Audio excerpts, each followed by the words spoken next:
Guten Tag, ihr Leid.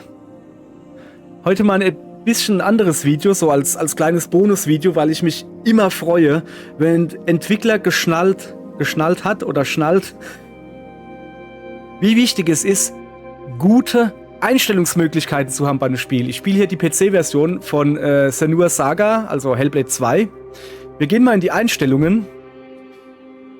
Fangen wir einfach mal an beim Audio. Zugänglichkeit. Du kannst hier Sachen einstellen und vor allen Dingen rechts seht ihr, da ist auch eine kleine Erklärung. Wenn diese Option aktiviert ist, wird der Inhalt von Menüs vorgelesen. An. 2 von 5. Menüerzähllautstärke. Schieberegler 10. Passe die Lautstärke des Erzählers von 0. Genau, das lassen wir jetzt mal aus. Ihr versteht, was ich meine. Menü-Erzähltempo, also für Leute, die nicht gut sehen oder sowas. Ist es bestimmt mega praktisch. Das hatte ich bisher, also ich wüsste jetzt kein anderes Spiel. Gibt bestimmt, weiß ich jetzt nicht genau. Dann hätten wir hier noch den aktive Effekte-Lautstärke. Passe die Lautstärke aller aktiven Sounds, wie zum Beispiel Waffen, von 0 bis maximal an und die Umgebungslautstärke. Genial! Das ist genau das, was ich immer sage. Lasst mich alles einstellen. Es ist ja schön und gut, wenn ich hier Sprachlautstärke, Effekte, Musiklautstärke und sowas einstellen kann. Aber dann halt noch sagen, so, nur aktive Sachen sollen jetzt laut sein. Genial! Genial! Wirklich, es ist unglaublich. So, was haben wir hier sonst noch Schönes? Den Streamer-Modus kennt man. Auch hier, ich kann nur immer wieder erwähnen, wie genial das ist, wenn man neben eine Erklärung dazu kriegt. Man kriegt sehr oft, wo man Menüs kriegt, wo keine Erklärung dabei ist. Ja, was mache ich denn hier? Ich meine, das erklärt sich mehr oder weniger noch von selbst. Trotzdem, Streamer-Modus. Ich weiß nicht, vielleicht wissen das ein paar nicht. Das ist halt, manche Spiele benutzen halt lizenzierte Musik. Und wenn du dann streamst oder das Ganze auf YouTube stellst, kriegst du eventuell einen Flag reingedrückt. Also hier gesagt, ey, das darfst du nicht verwenden. Das ist Copyright-Claim-Gedönse. Dann kannst du hier halt einfach hingehen und kannst sagen, okay, ich will keine lizenzierte Musik drin haben. Kommen wir zu den Spieleinstellungen, die Zugänglichkeit. Das Kamerawippen, wie sehr die Kamera wackelt. Die Steuerung, Button-Mesh-Eingabemethode. Das ist doch genial, genial. Passe die Art der Eingabe an, die zum Abschließen von Button-Mesh-Sequenzen erforderlich ist. Also musst du drauf tippen oder willst du sie gedrückt halten? Wie geil ist das denn? Man kann halten oder dass es einfach automatisch geht. So. Im Automodus wird die Button-Mesh-Sequenz automatisch abgeschlossen. Ja, vielleicht gibt es Leute, die haben keinen Bock, Button zu meshen wie irre. Kann ich voll verstehen. Gerade bei Hellblade 2, da geht es um die Story. Ja, es gibt Kämpfe. Die sind auch gut, aber das ist nicht das, wieso man das Spiel spielt. Deshalb, ey, so genial.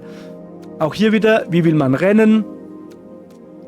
Fokus ist, wenn man sich im Spiel konzentriert auf eine Sache, sowas halt. Was haben wir hier noch? Schwierigkeitsgrad. Natürlich kann man ihn anpassen. Dynamisch ist natürlich immer praktisch. Hier passt sich dann halt einfach die an. Ich habe ihn natürlich auf leicht, weil mir die Kämpfe kackegal sind. Es geht mir hier um die Story. Ich spiele es gern auf leicht. Das Spiel hat deutlich andere Qualitäten als die Kämpfe, auch wenn die Kämpfe gut sind. Egal, man kann es anpassen. Sehr schön. Ja, ich weiß, die Souls-Spieler sagen jetzt, ja, dann bei manchen Spielen kann man es halt nicht anpassen. Wenn man es aber anpassen kann, freue ich mich immer. Ich nutze es nicht bei jedem Spiel, aber ja. Fokus des Spielfensters, das ist für mich sehr interessant. Wenn ich es zum Beispiel hier aufnehme mit meiner Aufnahmegedönse-Software, also mit OBS mache ich das, ist es für mich wichtig, dass wenn der Fokus nicht mehr auf dem Spielefenster ist, dass ich trotzdem noch den Sound höre. Da kann ich dann nämlich schön runterpegeln und hochpegeln und gucken, ob es passt. Sehr praktisch für mich. Jetzt zur Königsdisziplin. Und zwar wirklich in diesem Spiel. Hier, Ninja Theory. Küsschen auf, keine Ahnung, wo ihr hin wollt. So ein geiles Menü für die Grafikanzeige. Es ist mega genial. Seht ihr oben rechts das? Das seht ihr gerade. Wie lange meine CPU braucht, um ein Bild darzustellen. Wie lange die GPU braucht. Und der Frame und V-Sync habe ich eingeschaltet, auf 60 FPS begrenzt. Wie viel Grafikspeicher ich habe. Alles klar, kriegst du so angezeigt. Das Schöne dran ist aber, ja okay, da kann ich jetzt meinen Monitor auswählen, Vollbild, das ist meine Auflösung. Hier, der angepasste Upscaler. Wähle die Upscaler-Lösung aus, die zum Hochskalieren des Spiels für die ausgewählte Auflösung verwendet wird. Eine aktivierte Upscaler-Lösung kann die Leistung verbessern. Ich könnte es natürlich... Vor allen Dingen, hier, guck mal! Intel-Grafikkarten. Also der Intel-Upscaler, wenn du eine ARC drin hast, wie meine Freundin in ihrem Zock-PC. Die hat eine A770 drin. Eine Intel-Grafikkarte. Was freut die sich, dass die mal gescheit unterstützt wird. Sehr schön. Hier noch ein bisschen bessere Bildqualität, höhere Leistung. Ich habe hier Qualität, HDR, bla bla bla. Kannst hier das Gamma einstellen, also hell-dunkel. Alles soweit in Ordnung. Das Geniale kommt noch. Die Voreinstellungen hier habe ich mal hochgewählt. Es gibt niedrig, mittel, hoch. Passt soweit. Schattierung mit variabler Rate. Und du kriegst... Weißt du, du kriegst es erklärt, was es ist. Du liest halt sau oft irgendwie so, ja, Schattierung mit variabler Rate, anschalten oder ausschalten. Und du hast keine Ahnung, was es ist. Machen wir mal aus. Habe ich nicht ausgemacht. So, aus, an. Also, so. Um noch ein bisschen was zu zeigen, wenn ich hier auf TSR gehe, seht ihr oben rechts, dass sich da dann ein bisschen was ändert. Man kriegt es also gleich angezeigt, was sich ändert. Hier dürfte sich eigentlich nichts ändern. So. Dann hätten wir hier noch den Synchronisierungsintervall. Keine Ahnung, wer unbedingt mit 20 FPS zocken will oder so, was weiß ich. Also der V-Sync-Intervall, ja, das soll natürlich... Auch hier, lest ihr die Erklärung durch, kriegst du erklärt. So, jetzt komm mal hier. Erweiterte Einstellungen, schön. Da kannst du dann nochmal alles ganz genau einregeln und du kriegst es erklärt. Anti-Aliasing, wie ihr es nennen wollt. Zum Glätten der Kanten von Modellen im Spiel. So. Okay, kann ich jetzt nicht einstellen, weil ich es wahrscheinlich irgendwas anderes drin habe. Du kriegst halt hier alles schön erklärt. Und das Geniale ist, wir machen mal die globale Voreinstellung. Haben wir jetzt auf hoch. Machen wir mal auf niedrig. Dann seht ihr grundsätzlich oben, dass sich bei V-Sync nichts ändert. Also irgendwie, ich komme bis auf 200. Ich kann es einfach mal ausmachen, dann kann man es sehen. Wo waren wir denn? Super, jetzt habe ich mich verlaufen im Menü. Okay. Ah, da. V-Sync aus. Und dann seht ihr, ich könnte 130 Frames rauskriegen. In der niedrigen Einstellung jetzt. Wenn ich jetzt die hohe Einstellung wähle, komme ich immerhin noch auf 80, sage ich mal so. Auch eine feine Sache. Jetzt wollt ihr natürlich wissen, ja, wie sieht das dann aus? Dann drückt doch einfach mal Vorschau. Und hier seht ihr es dann, wie das Spiel aussieht. Ich habe jetzt gerade hoch, ich hätte so 80, 90 Frames oder sowas. Ihr seht hier die Frame-Time, alles genial, dass hier halt ein kurzes Ansichtsbild gibt. Jetzt gehen wir mal ein bisschen runter hier. Gucken uns hier die Vorschau an.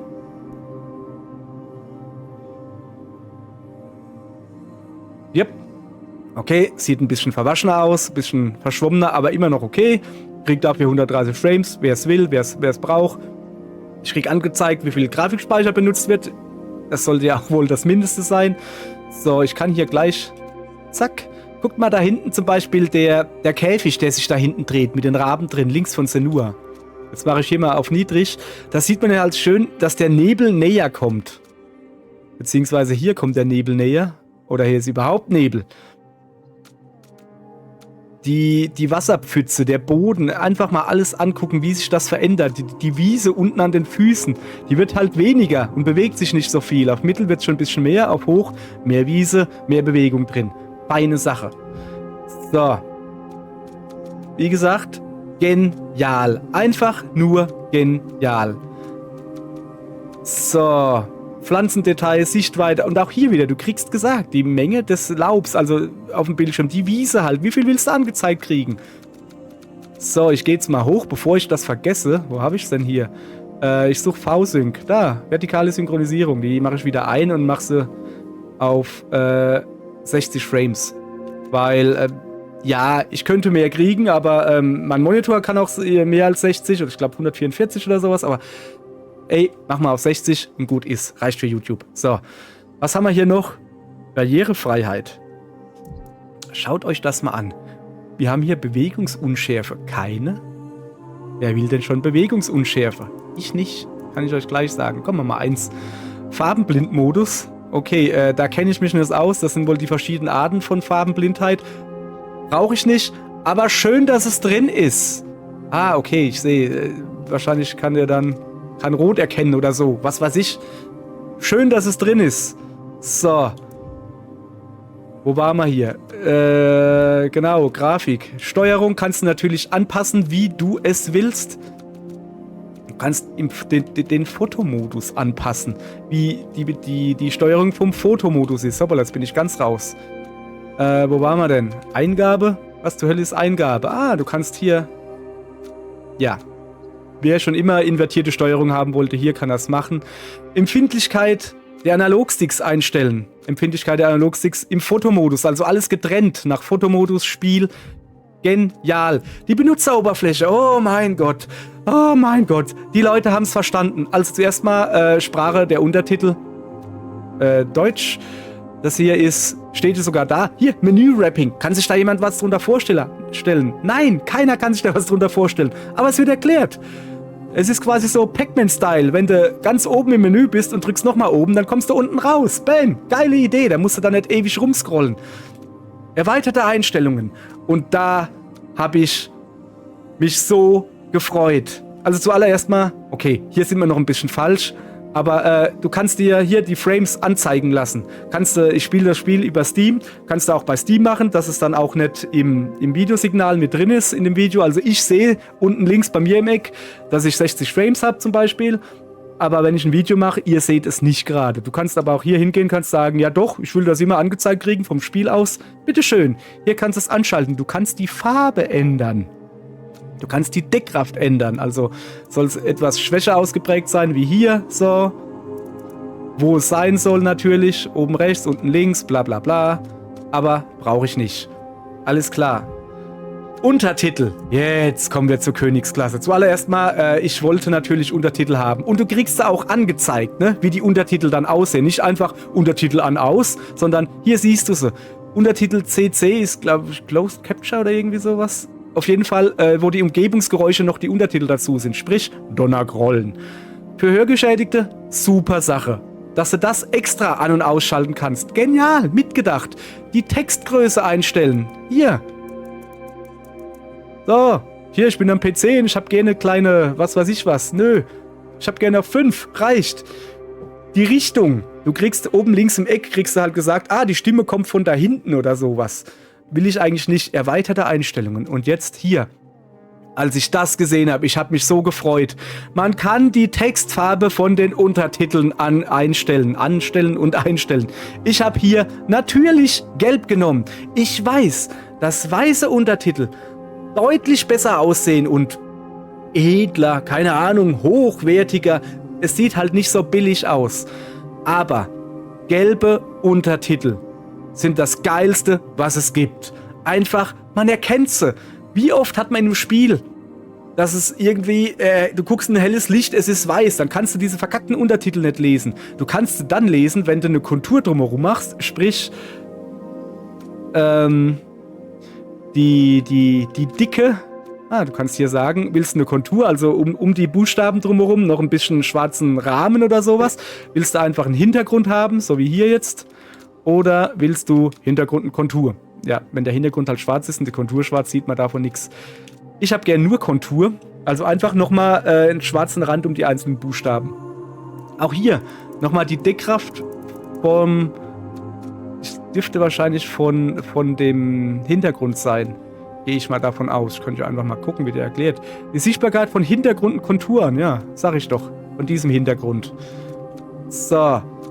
Genial, dass ich mir halt gelbe Untertitel machen kann, wie ich das schätze. Wie gesagt, ich weiß, dass viele Leute sagen, ja, weißes sieht aber besser aus. Ja, aber Untertitel sind da, um sie zu lesen. Und wenn man sie nicht lesen kann, sind die Kacke. Und da grüße ich an dieser Stelle, ich bin halt ein alter Anime-Fuzzi der frühen 2000er oder sowas. Wie hieß das denn? ACOG. Genau, ACOG. Anime Connection of Germany oder sowas. Die hatten auf ihren VHS-Kassetten immer gelbe Untertitel. Genauso wie auf Vox, als da noch Animes liefen abends. Gelbe Untertitel. Da habe ich gelbe Untertitel lieben gelernt.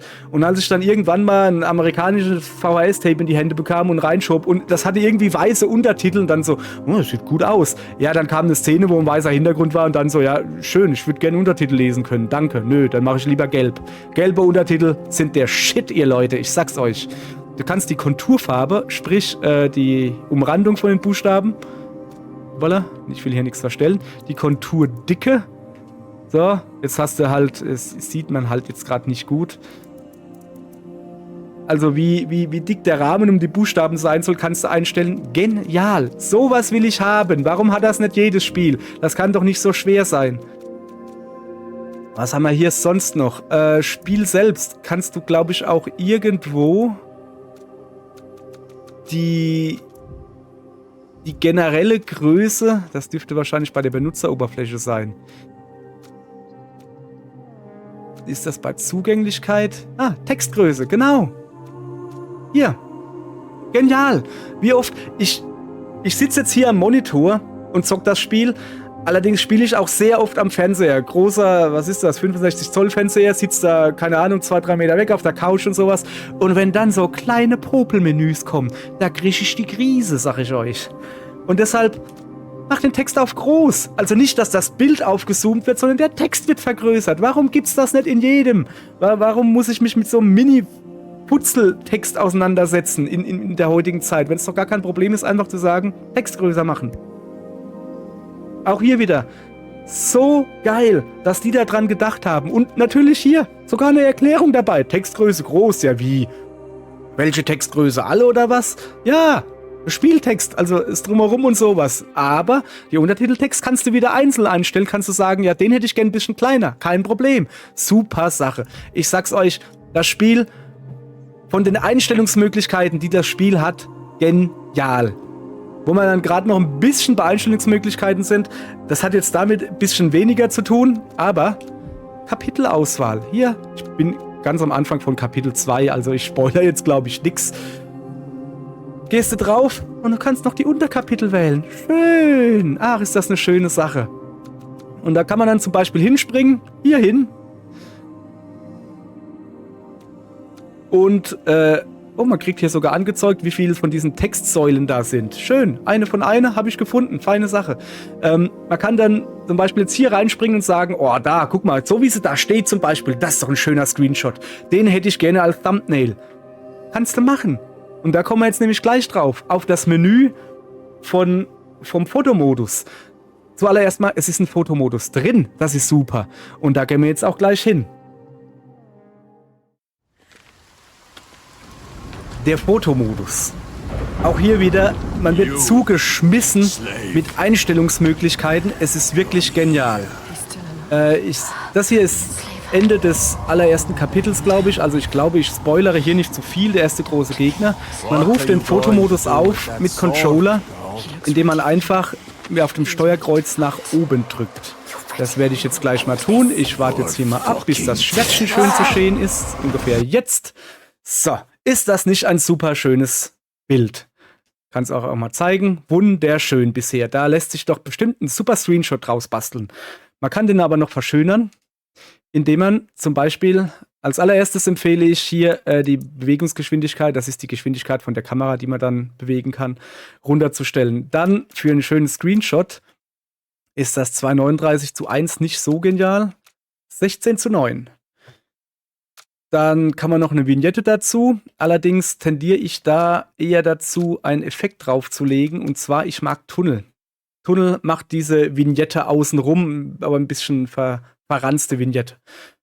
Mit der X-Taste oder Y, je nachdem, was für einen Controller ihr habt.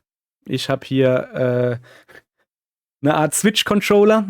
Also mit der Taste oben blendet ihr es aus. Dann könnt ihr jetzt einfach einen Screenshot machen. Oder aber, ihr stellt noch ein paar mehr Sachen ein. Denn, was genial ist, ist zum Beispiel dieses hier. Im Moment sieht man den Charakter Senua. Hier kannst du auch einen Gegner nehmen und kannst jetzt sagen, den will ich gar nicht drin haben. Flipp, ist er weg. Da ist er einfach weg. Genial. Kann ihn auch wieder reinmachen, kein Problem. Und jetzt kommt das noch Genialere. Man kann, wenn man jetzt den Gegner hier als Charakter gewählt hat, diesen drehen. Man sagt zum Beispiel hier, Senua soll mal schön ihm in den Rücken schlagen, gar kein Problem. Man kann ihn dann hier zum Beispiel noch drehen. So. Ungefähr so. Man kann ihn noch ein bisschen nach oben, unten verschieben. So, jetzt versinkt er halt quasi im Erdboden. Ist vielleicht nicht so genial. Ich lasse es mal auf 0. Soll ja nur ein kurzer Überblick sein. Hoppala. So.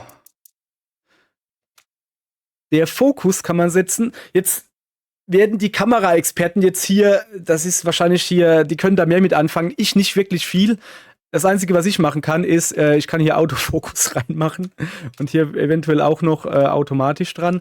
Dann zeige ich euch mal, was gemeint ist. Der Fokus ist jetzt in der Mitte. Man kann jetzt also sagen, ich hätte zum Beispiel dieses Schwert gerne super scharf. So, oder aber den Hintern von Senua, keine Ahnung, wer das haben wollte oder haben will. Oder aber das Gesicht.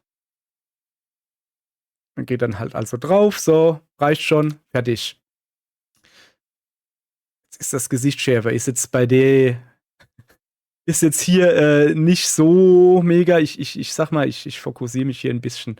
Ja, Bildmitte so irgendwie, keine Ahnung. Auch hier kann man wieder viel einstellen. Fokusgedönse, ey, wie gesagt, kenne ich mich nicht gut genug aus. Ich stelle da irgendwas rum und probiere, was gut aussieht. Charaktere erklärt. Ausgewähltes Licht. Sehr geil. Ist ein bisschen dunkel, oder? Findet ihr nicht? Ja, dann machen wir einfach hier ein Licht dazu. Wie ihr hier seht. So, jetzt hat sie ein bisschen Hintergrundbeleuchtung. Jetzt hat sie Vordergrund. Da seht ihr jetzt halt nichts. Wir können es aber auch an ihn machen, wie man hier sieht. So, jetzt sieht man sein Gesicht zum Beispiel besser. Man kann das Licht natürlich, wenn man es aktiviert hat, auch sagen, ja, mach mal ein bisschen heller. Ich sehe ja gar nichts. So, tun wir mal ordentlich Lumen drauf geben. Sieht jetzt komplett bescheuert aus.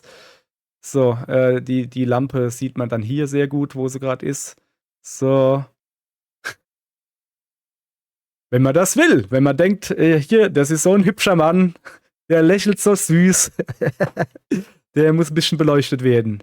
Oder halt Senua irgendwie ein bisschen mehr beleuchten. Also auch hier das Menü, sehr viele Einstellungsmöglichkeiten. Natürlich auch hier kann man dann wieder den Farbton, die Sättigung, die Weichheit, den Bereich. Man kann es auch hier ein bisschen noch so einstellen. Generell neu zentrieren. Jo. An Kamera befestigen. Bla bla bla. Klickt euch durch. Filter natürlich.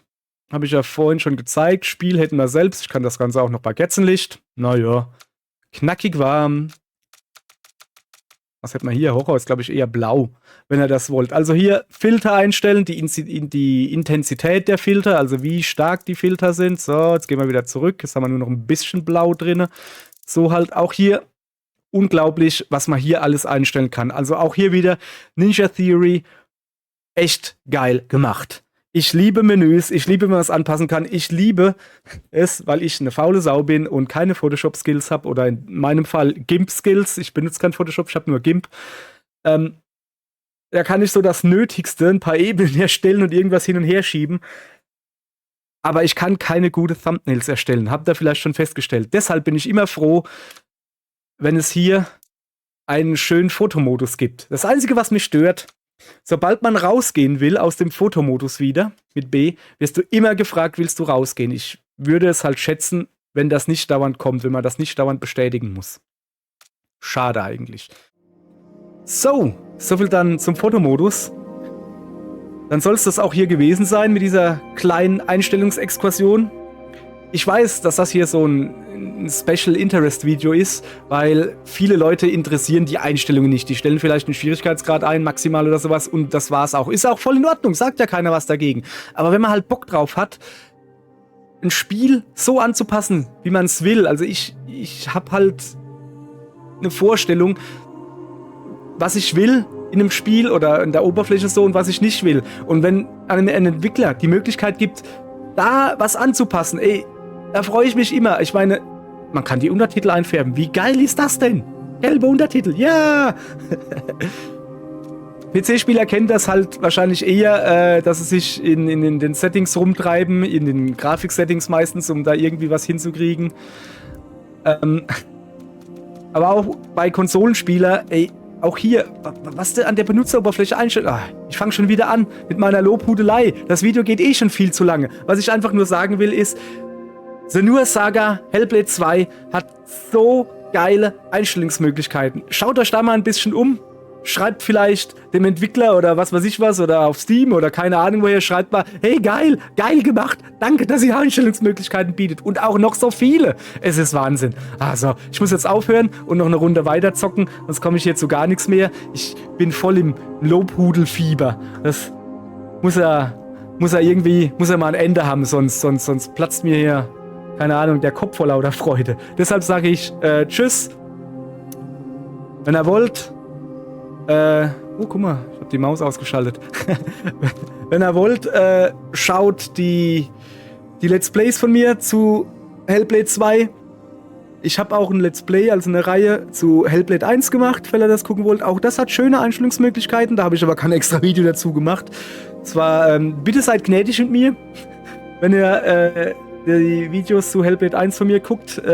Scheiß Video, scheiß Aufnahme, alles Kacke, weil das war meine allererste Let's Play-Reihe, die ich hier auf diesem Kanal gemacht habe. Also, da war ich noch jung. Ja, es war fast ein Jahr her, also so jung war ich da auch nicht. Hatte ich vielleicht ein Haar mehr oder sowas. Okay, so, ich labe mal wieder. Es fasert wieder aus, wie ich so schön sag. Lass mal das. Danke fürs Zugucken und beschäftigt euch mit Einstellungen. Tschö.